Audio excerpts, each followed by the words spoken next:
இந்த ஆலய வரலாற்றை பார்ப்பதற்கு முன் புதிதாக வரும் நபர்கள் சப்ஸ்கிரைப் செய்து அருகில் உள்ள பெல் பட்டனை அழுத்தவும். அப்பொழுதுதான் நான் தினந்தோறும் பதிவிடும் ஆலயங்களின் வீடியோக்கள் உங்களுக்கு நோட்டிஃபிகேஷனாக வரும். பிடித்திருந்தால் லைக் பண்ணவும் மற்றும் ஷேர் செய்யவும். வாருங்கள் இந்த ஆலயத்தின் மகிமையை பார்க்கலாம். தெய்வங்களை உணரும் ஆன்மீக பயணத்தில் இன்று நாம் தரிசிக்க போகும் ஆலயம் சித்துக்காடு அருள்மிகு ஸ்ரீ தாத்ரீஸ்வரர் திருக்கோவில். திருவள்ளுவர் மாவட்டம் பூவிருந்தவல்லி சித்துக்காடு கிராமத்தில் உள்ளது அருள்மிகு ஸ்ரீ பிரசன்ன குண்டலாம்பிகை உடனுரை தாத்ரீஸ்வரர் திருக்கோவில். மதுரையை ஆண்ட சுந்தரபாண்டியனார் 800 ஆண்டுகளுக்கு முன்னர் கட்டப்பட்டது என்பது இங்குள்ள கல்வெட்டுக்கள் மூலம் அறியப்படுகிறது. கருங்கற்களால் கட்டப்பட்ட கோவிலானது 5 நிலை கோபுரத்துடன் அழகிய சிற்ப வேலைப்பாடுகளுடன் கிழக்கு நோக்கி அமைந்துள்ளது.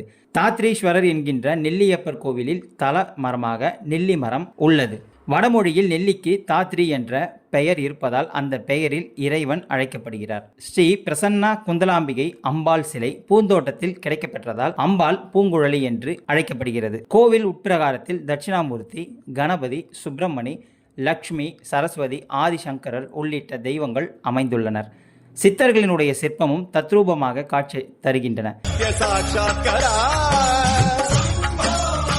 நந்தியினுடைய சிலை மற்ற தலங்களில் உள்ளதை விட இங்கு சிறப்பானது. சாந்தமான நிலையில் மூக்கணாங்கயிறு இல்லாமல் நந்தி உள்ளது சிறப்பு. காரைக்கால் அம்மையார் திருவலங்காடு கோவிலுக்கு செல்லும் வழியில் இங்குள்ள இறைவனை தரிசித்து சென்றுள்ளார் என்பது வரலாறு.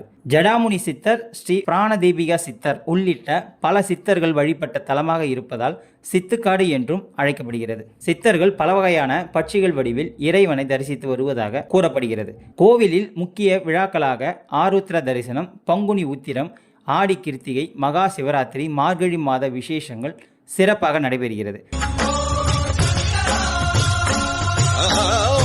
இக்கோவிலில் வழிபடுவோருக்கு திருமண தடை நீங்கும் என்பது ஐதீகம். 27 நட்சத்திரங்களில் ஒன்றான சுவாதி நட்சத்திரத்திற்கு பரிகார ஸ்தலமாக இந்த கோவில் விளங்குகிறது. அம்பாளையும் சிவனையும் வழிபடுவோருக்கு குழந்தை பேறு கிடைக்கும் தலமாகவும் இக்கோவில் அமைந்திருக்கிறது. இதுவே இந்த தலத்தினுடைய பெருமைகளும் வரலாறுமாகும். இது போன்ற தகவல்களை பெற நமது சேனலை சப்ஸ்கிரைப் செய்யுங்கள்.